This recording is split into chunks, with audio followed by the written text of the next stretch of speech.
Greetings and welcome to the Disciples of Revan. I'm your host, Lord Geis, and my co-host, Lord Travius. Hello there. So, another episode? Yes, another Are episode. you Obi-Wan Kenobi?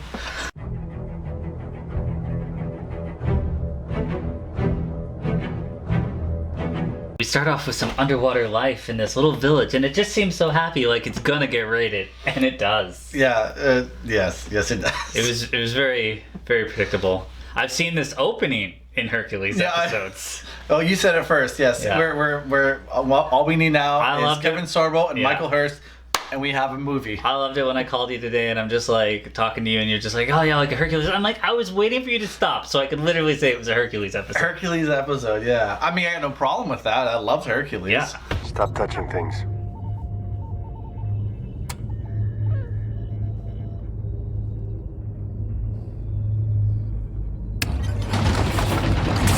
Baby Yoda's looking at him. He's like, "Oh, don't touch anything," and he's staring at him and still touches a button. Yeah, it's pretty endearing. I think. it's adorable, but it's also Baby Yoda's a dick. Yeah, but he's got a little conscience there that. Could have killed him. The ship was shaking. Well, he's got some intelligence. That means that just because he's 50 years old and looks like a baby doesn't mean that he doesn't have intelligence of someone a little bit older. Yeah. Well, Maybe it's just that they're very wise species. got a little bit of sarcasm in there. Well, Yoda had humor too. Yeah. So he takes the little womp rat to lay low on some small planet. Welcome, travelers. Can I interest you in anything? Bone broth for the little one. Oh, well, you're in luck. I just took down a Gringer, so there's plenty. Can I interest you in a porringer of broth as well? Just the one. So we get to see a pretty tame cantina. Yeah, well, it's a backwater planet. It doesn't have any industrial areas. I've never seen a tame cantina in Star Wars. Hercules had team cantinas. It's true. People just walk in. Hey, can I get some grog? You know, like Yeah. it's pretty. You know. I laid wonder, back. like, if we went back through Hercules, we could just find this episode in there, like the exact episode. Well, what I liked about this episode was the fact that this shows a picture of the Star Wars universe that we don't often see. The citizens, people living, going about their day-to-day lives, doing the grind type work, farmers, the mechanics, that sort of thing. People that live in these planets that are citizens of the galaxy. And that's what's really cool about this, because we always see the action, we always see the politics, we always see Jedi, Sith, whatever. But now we're seeing the actual people that are affected by the stuff in the galaxy. So that was really cool. That's Yeah. why I liked it.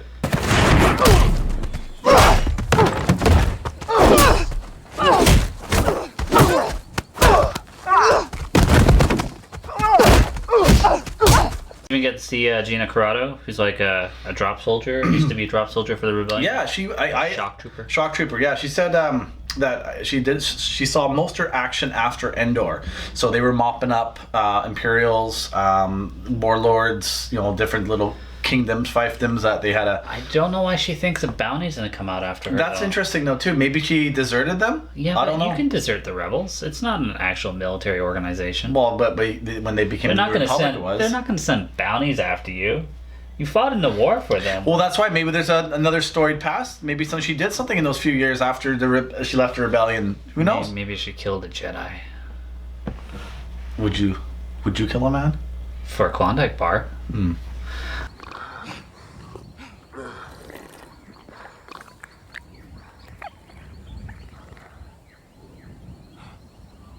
You want some soup? So they have an awkward meeting. They basically fight, but then they become friends and share soup. Yeah, I did say that's my one detraction from this episode was I found that their relationship together there was pretty forced. I was like, 1 minute they're fighting, next minute, want soup? You know?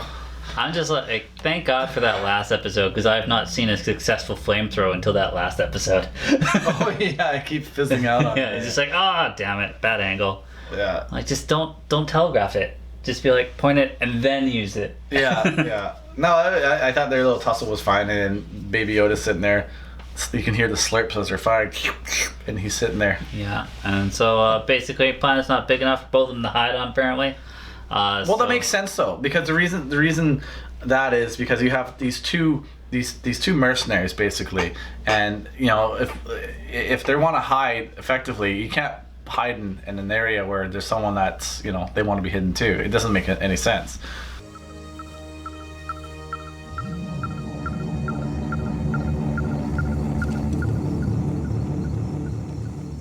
What I don't get though is like if the tracking fobs can still find them, then like. Well, the tracking fobs were never for them.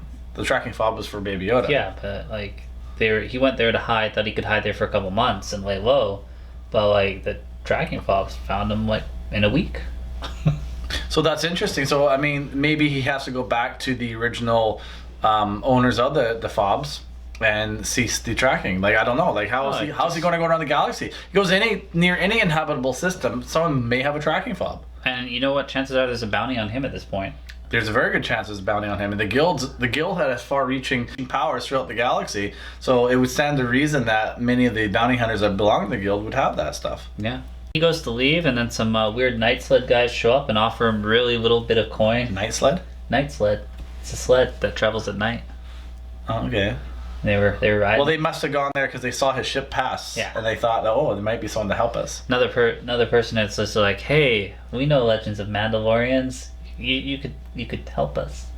Yeah, well, that's the thing. You see the Mandalorian, and you want them to help. I mean, Mandalorians aren't inherently evil. They're not inherently anything. They just stick to their own for the most part. They're prostitutes. They work for money. Some of them do. Not all of them, though. Ready for round 2?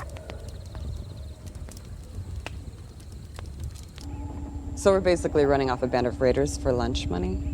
He decides, hey, maybe I'll grab that shock trooper chick, go to this village, hide out there for a bit, and help them out with their little problem. Gets there, there's the one chick that's just pining for him right away. And she's flirting with him, and he says, like, oh no, I haven't taken my helmet off since like I was a kid. And then like next scene, gets some food, takes his helmet off by the window. I'm like, yeah, but people could see you. Wow, I don't know about that. Who knows? He could see the kids. All the kids have to do is turn and look. Yeah, and then they would have seen someone's face they don't know, and there's no telling who that actually was. Seen his face.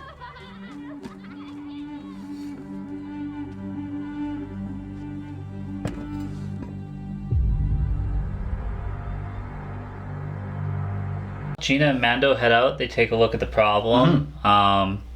They see that they've got an AT-ST. That was cool. Yeah, the footprint there. We went back to the villagers and said, "Hey, you guys got to fucking move." Yeah, they had a little training montage and everything. Yeah, like, you guys got to move. And then they're like, "No, we ain't going." And then Mando's like, "We can teach him." I think Cara, her name's Cara Dune, by the way. yeah, good for you. So, anyways, I have that written right there. Whatever. She obviously has flashbacks of AT-ST. She said, "I've seen AT-STs take out full companies before they could even get up and fight." So Well, that just tells me she's a shitty fighter because I've seen Ewoks take out AT-STs, and they're just furry little cuddly creatures. yeah, but they had the advantage of surprise on their hand.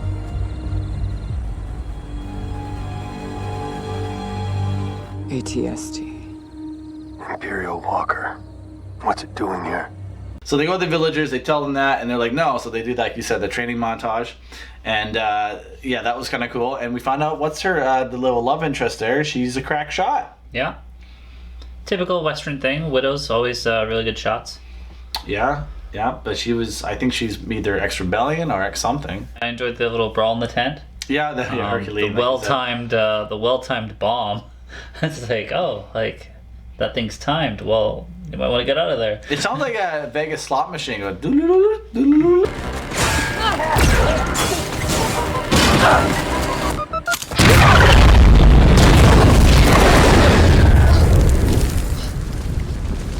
So yeah, they ran out of the tent. That's where we were. Yeah. And then all of a sudden, there's the possessed AT-ST walker.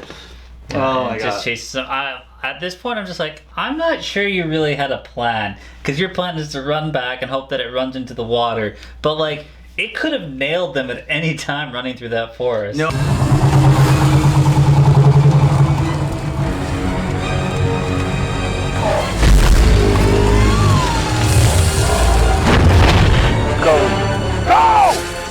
But it doesn't have the sights on them. They don't have thermal detection or anything like that, right? So it would be a random shots shot. Were not far off. They could have easily like Random shot. Anyway, so that was their whole thing. And it was whatever for plot line and everything like that. But I mean, the thing was like, okay, like you said, like, oh yeah, they have to get him into the water. Well, if I'm driving an AT-ST, I'm not gonna go anywhere near water, anyways, right? Yeah. What they should have done is have like some grass over the water, or something like that, or bindi sticks in there when it falls in or whatever like that, right? So, but even when it's shooting at the villagers and like it could easily like blow up its little so-called barricades, like it could take a step back and shoot like.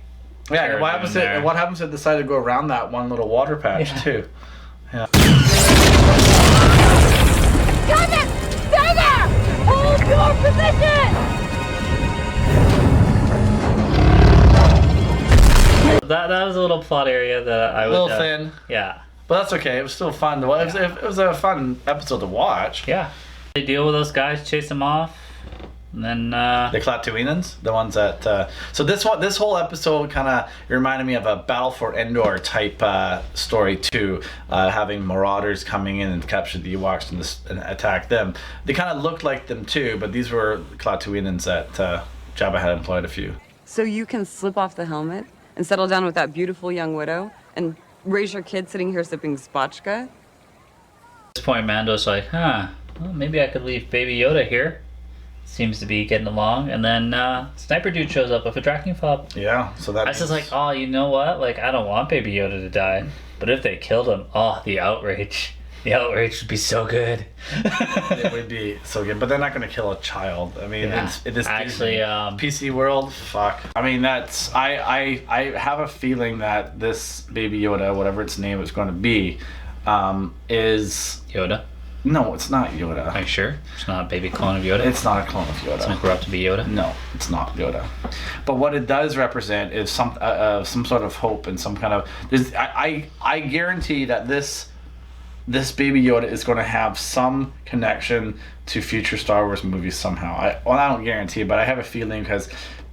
A, because of the popularity of it, and B, because they're trying to tie this all in now. Disney has its own canon. They want to tie everything that they've come out with into one cohesive block. I don't think it'll be mentioned in The Rise of Skywalker, but I feel that in future Star Wars movies, then perhaps.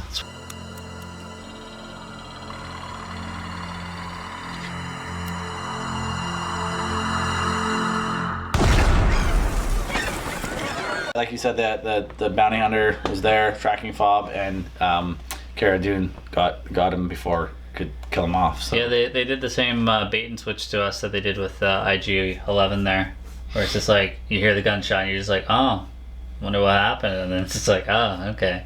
Yeah. Pretty much he's gonna leave. Chick asks him to stay, but she almost took his helmet off too. He should have just taken her to a hut and blindfolded her and just had at her. I don't belong here. But he does.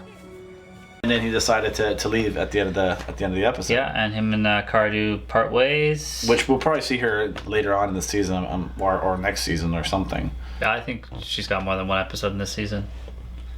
So, Lord Travius, final thoughts?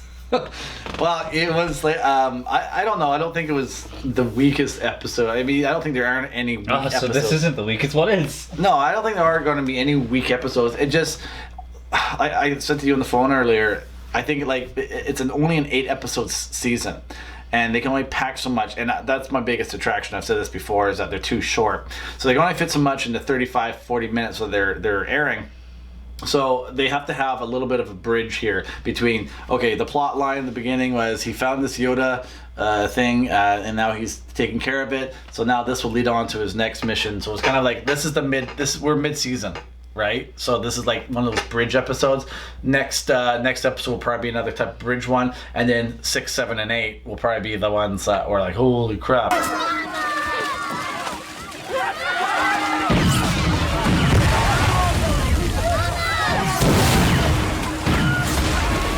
I really like this. It was a very basic episode, though. It actually had a lot of Star Trek undertones too, with helping out the different planet with people, Prime Directive, that kind of bullshit.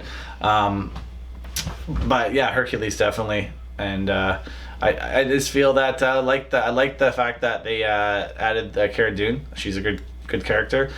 She complements Mando pretty good, and the fact that you can see that he has compassion. Like you saw really, I think this is a very character-driven series, and seeing how he is with these villagers and how you could tell at one point it sounded like he was crying, like he was tearing up inside his helmet, right? And she's like, "Are you happy?" "I am." Right? So, there's a heart there. Yeah. I wonder if everybody's just like, oh yeah, he's wearing the helmet, but I can see his eyes and they're on me, and I can see him smiling, and it's just like, you can't actually see any of that, but you want to. What's the actor's name again? Pedro Pascal. I think Pedro Pascal is an excellent actor because despite the fact that you haven't been able to see his face and you can't see any facial expressions, which is one of the ways we communicate a lot, are facial expressions, but his body language has been A+, and you've been able to tell when he's upset, when he's mad, when he's whatever, and he's portrayed this character very well. And so far, I haven't been disappointed in anything. Yeah, me neither. I think Bryce Dallas Howard did a good job on this one. I haven't seen her direct too much, so fairly impressed with it. Give me the pulse rifle. I'll cover you.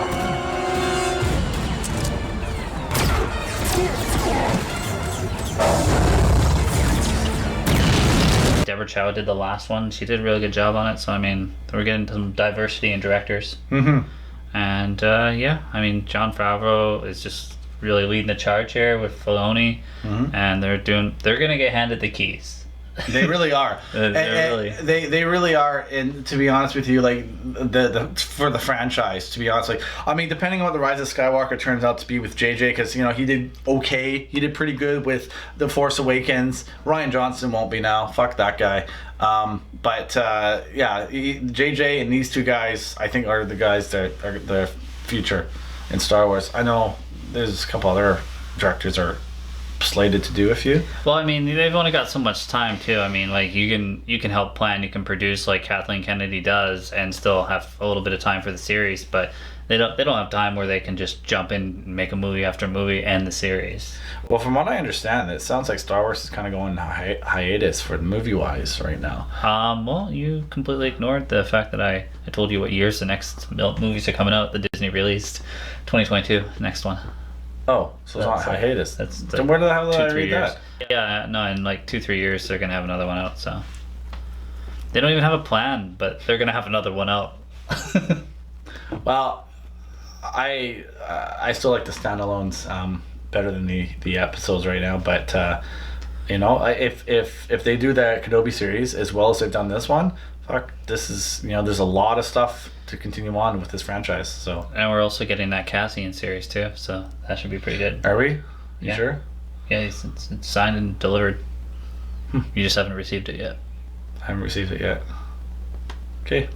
Cool. Well, as always, thanks for watching. I hate this guy. May the Force be with you. Oh my god, you're so gay. Midichlorian counts are low. Drinking doesn't bring back your midichlorian counts. You have a problem. To the dark side you're going. Wait a minute.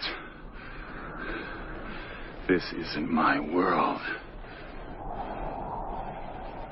Disappointment!